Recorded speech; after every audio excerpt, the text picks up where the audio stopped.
Ek slaan my oë op na die berge. Waar sal my hulp vandaan kom? Hou jou oë gerig op Jesus. Hy is die lighuis wat lig en vrede bring. Hy is jou redder. Wie sal jy dan vrees?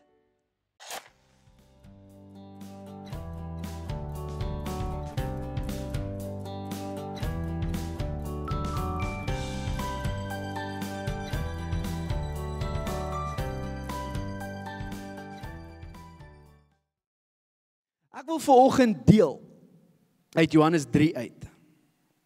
In Johannes 3 kom 'n man na Jesus toe en die man se naam is Nikodemus. Nikodemus is 'n leraar van die wet. Hy's 'n leraar van die Torah, hy's 'n leraar van die Ou Testament. Hy ken die skrif. En hy kom na Jesus toe en hy vra vir Jesus 'n baie tipiese menslike vraag. Hy sê, Rabbi, hy erken hom as Rabbi. Rabbi is ook 'n leraar, iemand wat in die sinagoge is vir die mense geleer het. Baie gerespekteerde persoon gewees. Hy sê, Rabbi, wat moet ek doen om in die koninkryk van God in te kom? Soos ek sê, baie menslike vraag, né? Baie van ons het dit al seker gevra. Wat moet ek doen, Here? Wat moet ek doen? En Nikodemus kom vra die vraag, Here, wat moet ek doen om in die koninkryk van God in te kom? En Jesus se antwoord is interessant, want hy gee hom nie 'n checklys van dinge wat jy moet doen nie. Hy sê nie vir Nikodemus, wat jy moet doen, is jy moet ten minste 3 keer 'n dag bid, en jy moet so ten minste 2 keer 'n maand vas, en dan moet jy sinagoge of kerk toe gaan, en jy moet jou 10de betaal, en jy moet onthou om vir die mense te gaan bid, en jy moet onthou om vir liefdadigheid te gee, en jy moet onthou om X en Y en Z te doen, en hy gee nie vir hom 'n checklys van dinge wat hy moet doen om in die koninkryk van God in te kom nie. Jesus sê vir Nikodemus, as jy in die koninkryk van God wil inkom, moet jy weer gebore word. Jy moet verander word. Jy moet vernuwe word. Wat hy sê is interessant, want die implikasie is, hoe jy nou is, gaan dit nie kan maak nie. Nikodemus, jy, soos wat jy nou is dit vir jou onmoontlik om in die koninkryk van God in te kom. Daar moet 'n verandering plaasvind. Wat beteken dit? Beteken in die toestand wat Nikodemus was, die sondige menslike toestand, was dit vir hom onmoontlik geweest om in die koninkryk van God in te kom. En dis hoekom Jesus sê, jy moet weer gebore word. Jy moet 'n nuwe mens word. En hierdie gesprek tussen Jesus en Nikodemus kom tot by hierdie vers, seker die bekendste vers in die hele Bybel. Ek wil amper sê meer bekend as Psalm 23. Dit is Johannes 3 vers 16. Jesus sê die volgende, hy sê, God het die wêreld so lief gehad, dat hy sy enigste seun gegee het, sodat die wat in hom glo, nie verlore sal gaan nie, maar die ewige lewe sal hê. Ek wil julle met daai vers net ophou daar. Jesus begin hierdie stelling met die woorde, God het die wêreld so lief gehad. Keep in mind, hulle praat oor redding, hulle praat oor vernuwing, hulle praat oor wedergeboorte. Nee? Hulle praat oor die reddingsplan van God, en hy sê daarso, God het die wêreld so lief gehad. Dit is vir my en jou belangrik om te besef dat redding begin by God. Redding begin en eindig by God. Redding gaan oor God. Dit is alles oor hom. Dis God wat die wêreld so lief gehad het. Dis nie ons wat so oulik was nie, dis nie ons wat XYZ gedoen het nie, dit is God wat die wêreld lief gehad het in sy sondige natuur, in sy sondige toestand. Ons dink redding begin in die tuin van Eden, waar die mens gesondig het, en dan sê God, jy weet die nageslag van die vrou sal die slang se kop vermorsel. Ons ken daai, dan sê ons, dit is waar redding begin. Dis nie waar redding begin nie. Dit is die openbaring van die reddingsplan van God. Dis die eerste openbaring van sy reddingsplan, maar dis nie waar dit begin nie. Dit begin by die begin. Dit begin by die liefde van God. Amen. Waar begin die liefde van God? Die liefde van God begin by God. Die liefde van God kan nie geskei word van God af nie. En as ons sê God is ewig, dan beteken dit sy liefde is ewig. En as die reddingsplan by sy liefde begin, waar begin sy liefde? Is ewig. Kyk wat sê Efesiërs 1, vers 4 tot 5.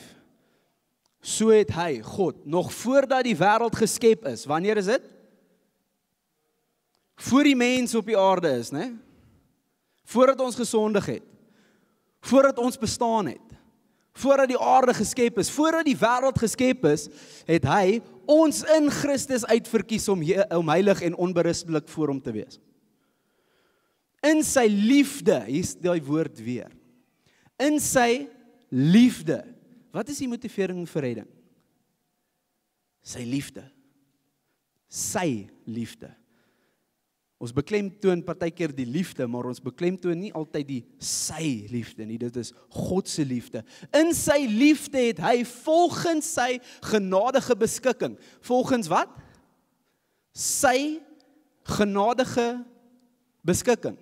Nie volgens ons dade nie, nie volgens wie ons is nie, volgens sy genadige beskikking, toe ook al daarvoor bestem, om deur Jesus Christus sy kinders te wees.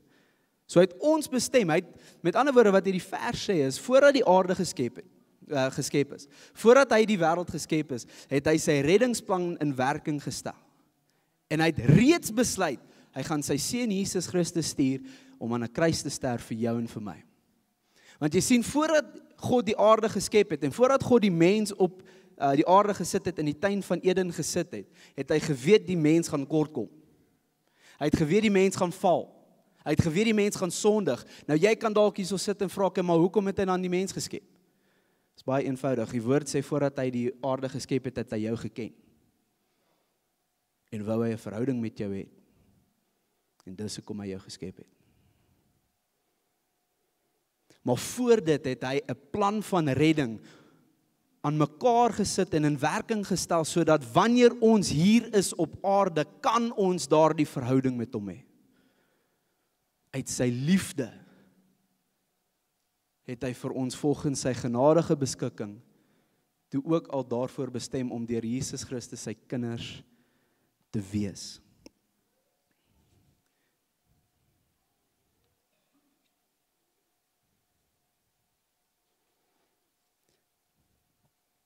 Tweede Timoteus 1 vers 9 sê die volgende.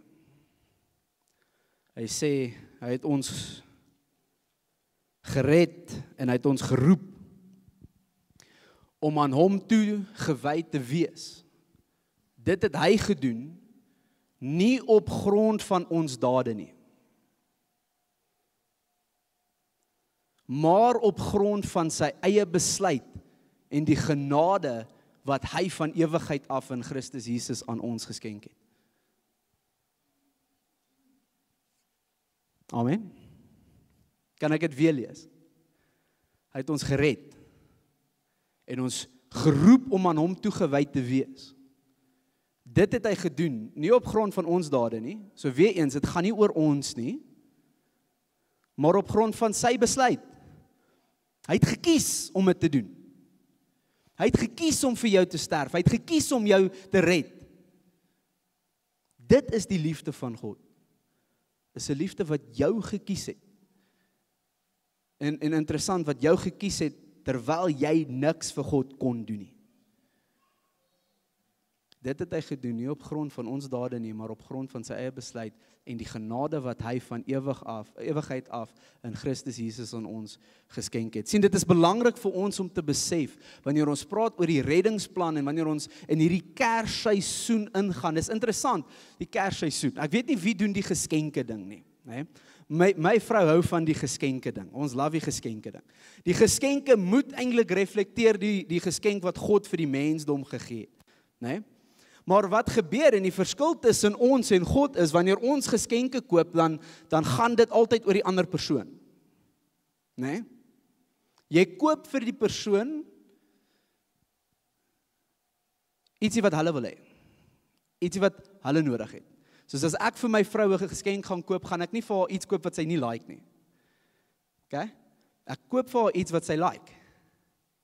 Die verskil is, wanneer dit kom by die reddingsplan van God, gaan dit oor sy liefde. Dit gaan oor sy keuse. Dit gaan oor sy genade. Dit gaan oor hom. Ek wil dit amper kom sê, die reddingsplan het amper niks met jou te doen nie, dit het alles met hom te doen. Daar's 'n teoloog wat dit gesê het, en dit is bietjie hard, maar dit is so die waarheid, en hy het dit so gesê, the only thing I contributed to my salvation is the sin that necessitated it. Die redding het niks met jou uit te waai nie, dit het alles met God uit te waai. Die Bybel, wat is die Bybel as dit nie die reddingsverhaal van God is nie? Die openbaring van hoe God sy mense red. Nee? Die Bybel gaan oor hom. Dit gaan oor God.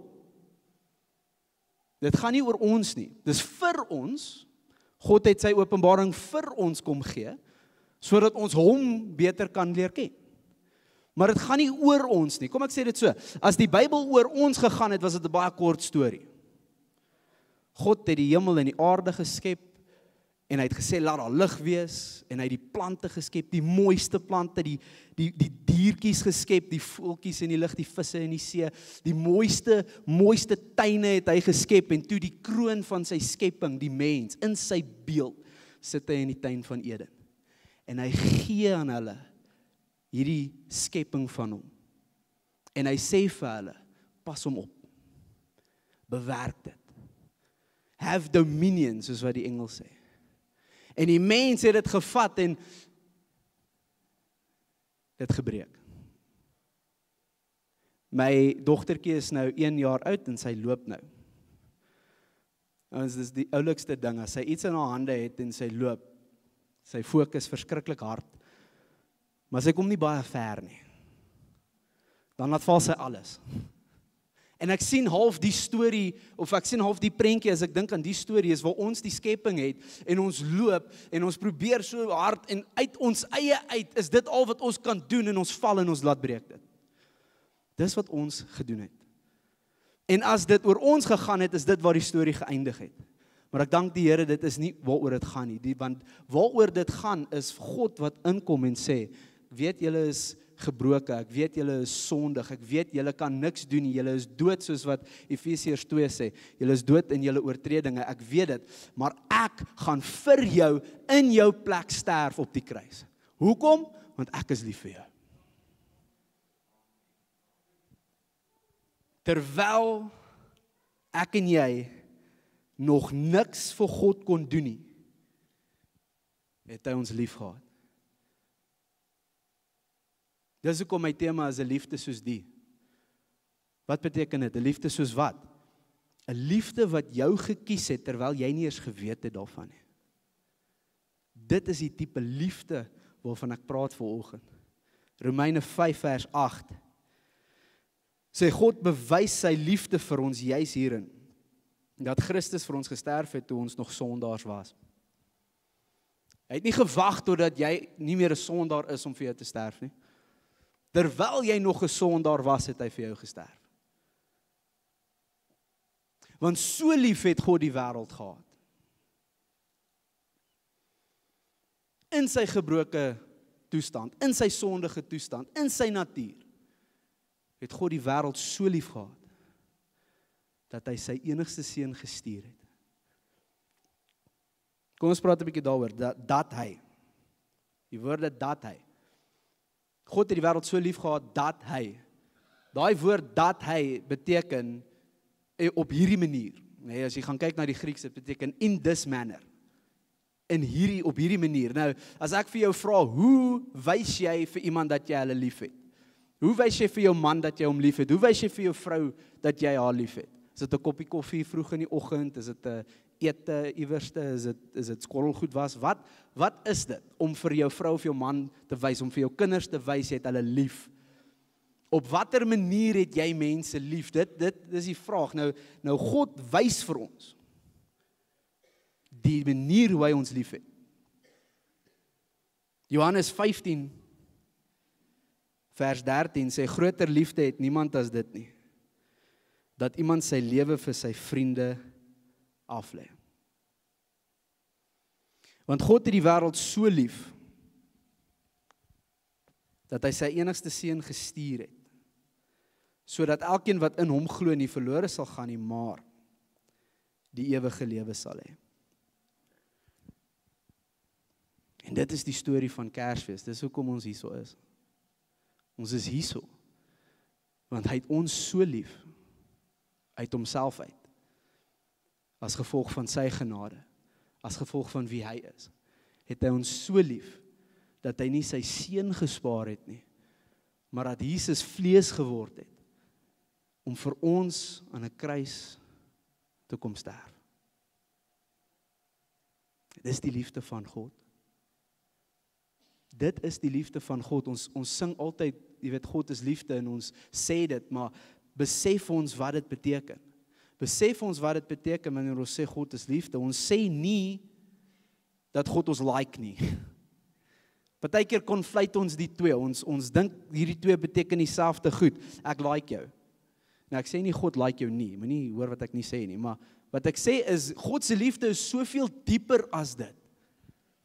Want God se liefde is daai liefde waar terwyl jy in die graf was, soos Lazarus in die graf was, het hy gesê, ek het jou so lief, ek kan jou nie daar los nie. Ek het jou so lief, ek kan jou nie in hierdie gebroke toestand los nie. Ek het jou so lief, hierdie sonde wat jou eet, haat ek met 'n passie, want ek het jou so lief, ek moet jou red.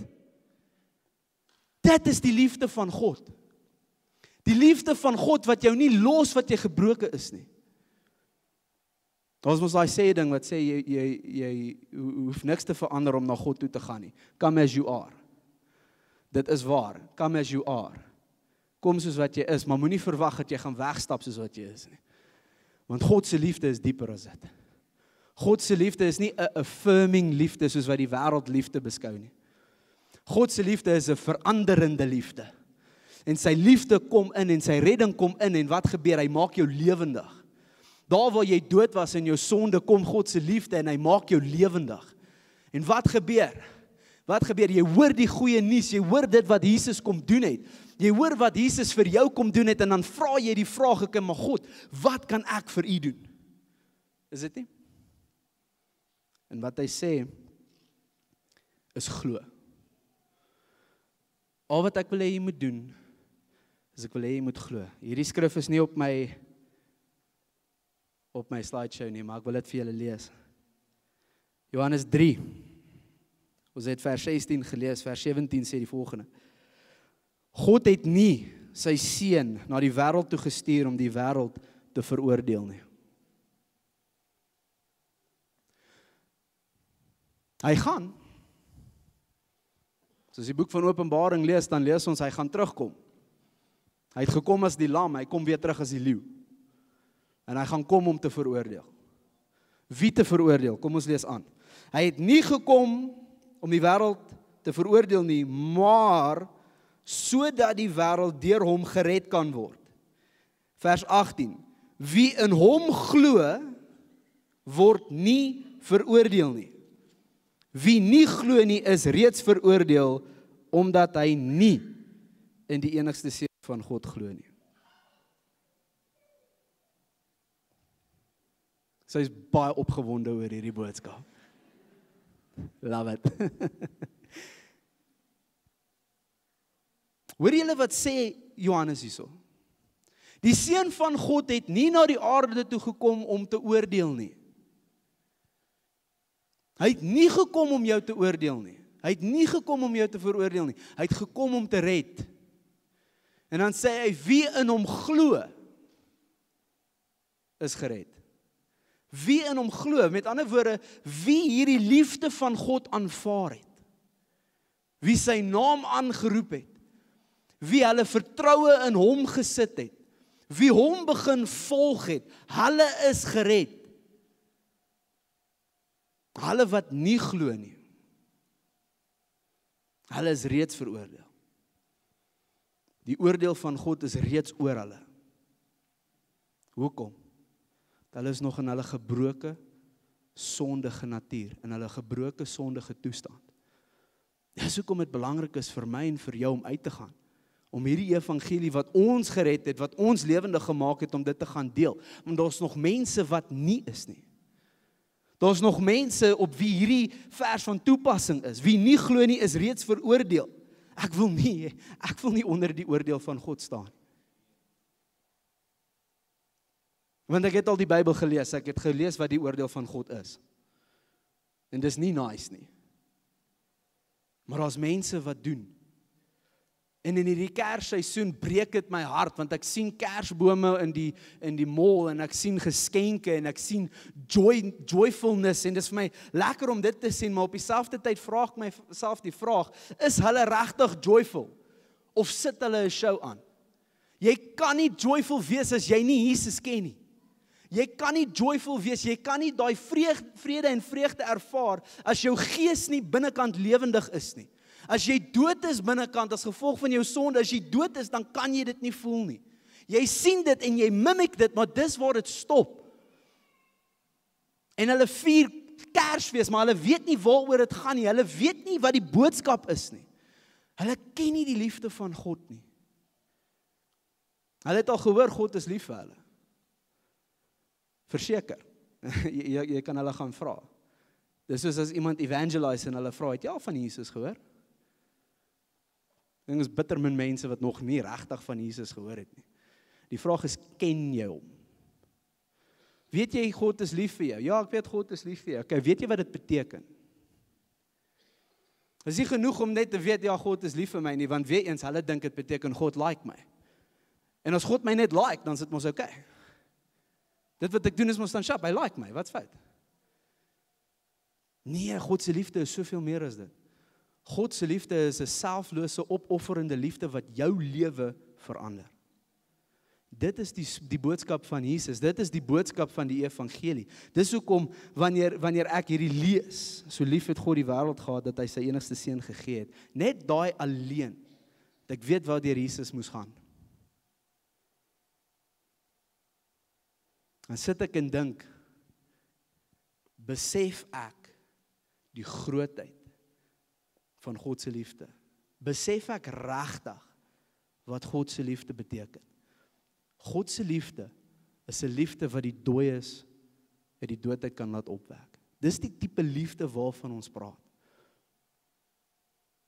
Dis 'n liefde wat nog voordat jy enige iets vir hom kon doen,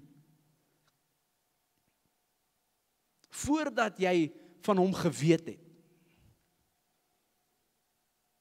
het hy reeds vir jou 'n pad gemaak om in sy teenwoordigheid in te kom. Het hy reeds die voorhangsel geskeur sodat jy in die heilige van heiliges kan ingaan. Glo die evangelie. Preek die evangelie. Leef die evangelie. Laaste skrif wat ek het hier, so is 1 Korintiërs 15, vers 3 tot 4. Paulus skryf, hy sê, die belangrikste. Kom ons stop net daar vir 'n oomblik. Die Bybel sê baie goed, en het baie goed te sê oor baie goed, en leer baie goed. Paulus kom en hy sê, maar hierdie is die belangrikste. As daar een ding is in die hele Bybel wat jy moet weet, as daar een ding is wat jy moet huis toe vat, kyk, alles is belangrik, gaan lees jou Bybel. Kyk, ek sê nie, jy moet nie jou Bybel gaan lees. Maar wat die belangrikste is van alles, en as jy hierdie snap, dan sal jy die res van die skrif snap.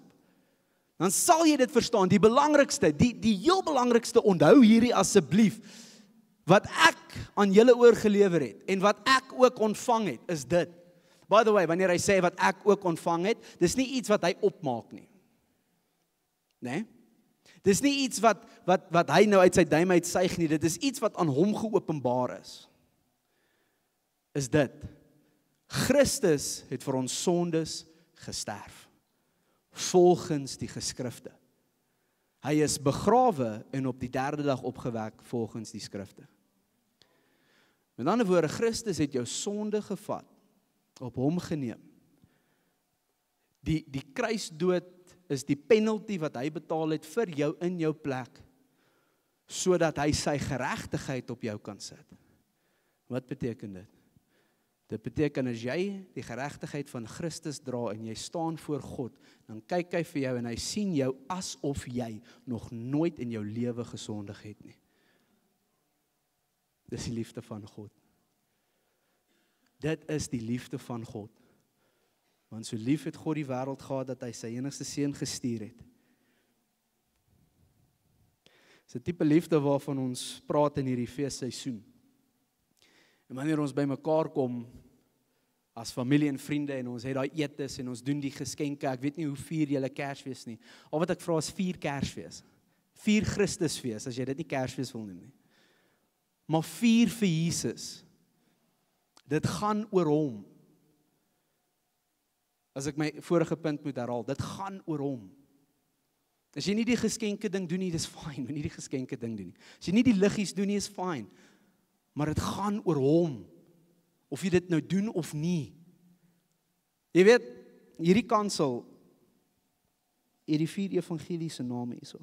Matteus, Markus, Lukas, Johannes. Dis interessant as jy kies enige een van hulle en gaan lees dit. Jy sal sien, Lukas gaan nie oor Lukas nie. Gaan oor Jesus. Markus, het gaan nie oor Markus nie. Gaan oor Jesus. Johannes gaan nie oor Johannes nie. Het gaan oor Jesus. Al noem Johannes homself die geliefde disipel, okay? Dit gaan nog steeds oor Jesus. En dit is wat ek vandag wil sê, die liefde van God is bewys deur dit. Hy het sy seun gestuur om vir jou in jou plek te sterf aan die kruis, sodat jy die geregtigheid van God kan wees in Christus Jesus. If anything, celebrate that. Vier dit hierdie Kersfees. Ongeag van die verlede, ek weet Kersfees is partykeer 'n suurpunt vir party mense. Ongeag van dit wat gebeur het, vier dit hierdie Kersfees. Amen. Kom ons sluit die oë en dan sluit ons af.